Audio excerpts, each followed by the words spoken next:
keyboard, actually. I've played in some not Nintendo approved ways before.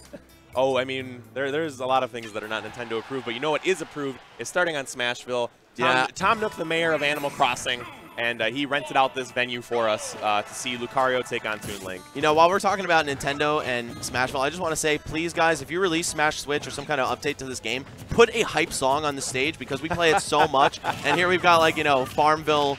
Yeah, let us have music, KK Slider like, all the time. Yeah, something like that. I don't know.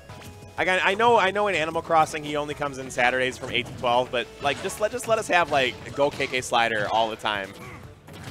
I'm just saying I need some hype music on my Smashville if I'm going to be seeing it every single set.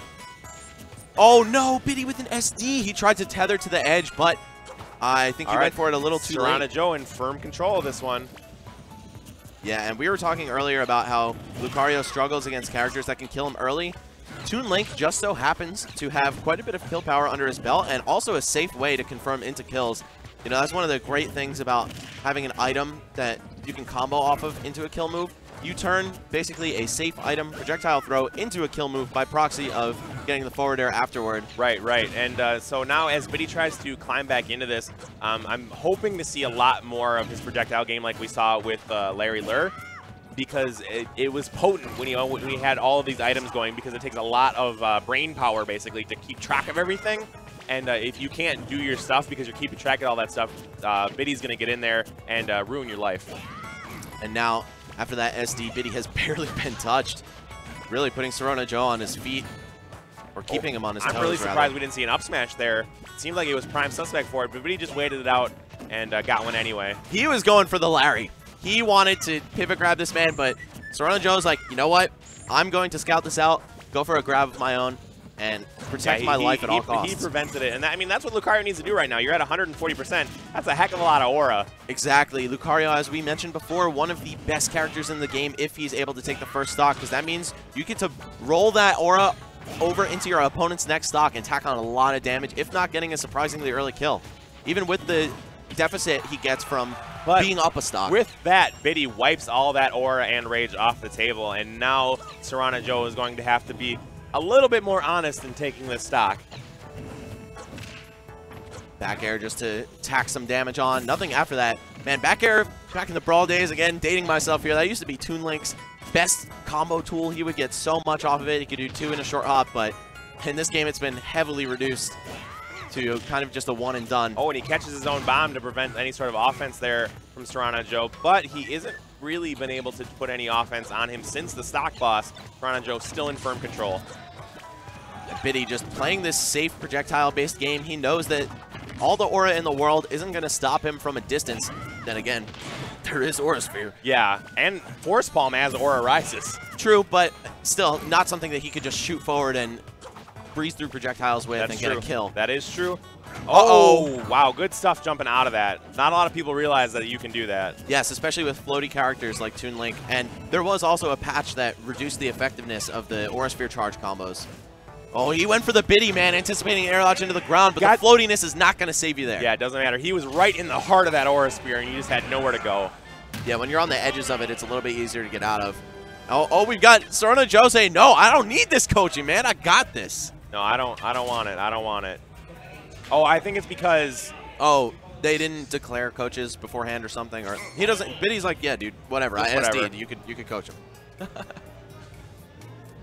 Biddy looking kind of bummed, but yeah, you can't be too disheartened. I mean, SDs always hurt, like no matter what. So, but I mean, he really did bring that pretty close. Unfortunately, that Aura Sphere charge cancel to up smash took him down, but really was never that out of it. Like, he didn't take any percent for a long time after losing SD. So as long as he can just not do that, he should start off pretty solid here and push this to a game 3. But SoronaJo wants to bring this home for St. Louis. Yes, also this is a loser's bracket top 32 qualifier, so there's a lot on the line for these guys.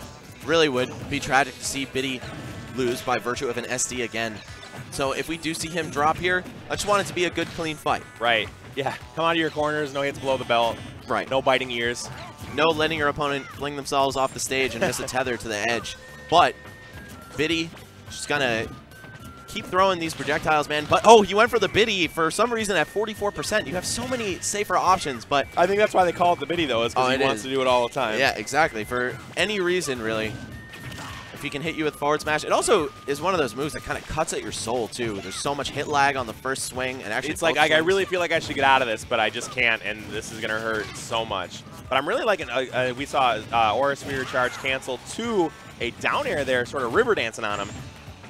Yeah, getting these not kill, but still combo confirms. I like that he waited for the for the boomerang to come back on that one and just take a little bit of extra damage. The Smashville platform actually working against Biddy. He blew himself up with that bomb that should have been directed at Lucario's recovery. So bomb to aerial is classic Toon Link, and we saw a, I believe it was a bear there take it. I think he killed him with forward air. Or fair. It was so many seconds ago. You can't expect me to remember these things, man. It's the same motion, just in reverse. All right, we've got now a dominant lead from Biddy. He's saying, look what I can do when I get to play with both stocks. And we saw a little glimpse of that in the first game because, you know, he took only like 8% before closing out. I did really like what SoronaJo just did there, is that he saw that he had, oh wow, that might do it. That's the Biddy, man. No aura for you. Yeah, what I was going to say, though, is that SoronaJo did recognize that Biddy was on the edge of the aura sphere, felt like he was going to jump out of it, so instead of going for a move, he jumped also to try and follow him. So that was good recognition, but unfortunately that also put SoronaJo above him and never let him land again because Biddy took the stock with that slice and dice forward smash. Did I just hear a character switch? Yes. SoronaJo going to divert to Lucina after dropping that game as Lucario. I think he kind of realized, like, man, that really could have and should have been a 2-0. Toon Link has a little bit too much kill power and too many safe kill confirms for me to try to mess with this character. Also, I think Lucario does struggle against zoning, being that he doesn't really have that much speed and mobility to deal with the projectile onslaught. Right. No, I can definitely agree with you there. I do say, though, that I saw SoronaJo take on Dr. K-Blaze yesterday in pools, and he actually started with Lucina and then switched to Lucario. I felt like his Lucario was a little bit more polished character, but Lucina just might have the better matchup here. This man playing all the Lukes. We're going to see a Lucas come out, too. If there were a fourth game of the set, maybe. I like the really air like dodge catches. Yeah, he caught him with the back hit of up air after an air dodge, which was set up for that back air as well. I think my favorite thing about Marcina is that their back air turns them around into forward air, so you can mount a pretty potent offense by chaining those moves together. Yeah, definitely. A very unique attribute. I believe Roy's does as well. And we're going to see the Biddy take another stock hit, and you can see the tilt in SoronaJo's face right there. That is like, why this man goes for that move. I'm telling you, it hurts your soul. It's a move that's a killer. Like, it's just like, it's so, like, it feels like it's a telegraph move. Like, it's a forward smash. I should be able to dodge forward smashes, and you just can't. And then, you know, part of being good is knowing how to get in your opponent's head, and Biddy seems to have done that to SoronaJo. Gonna just anti-air him with up smash. Knowing that Martha and Lucina love to approach using forward air, you can kind of slide under that with the shorter and more mobile characters, and we got a Biddy closing the game out in a minute and a half. Back-to-back 2 stocks. Back-to-back Biddies.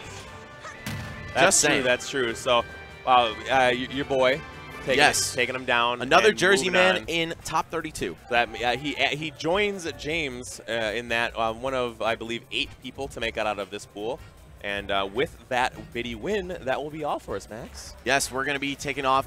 Thank you guys for having us. Smash and Splash still is going to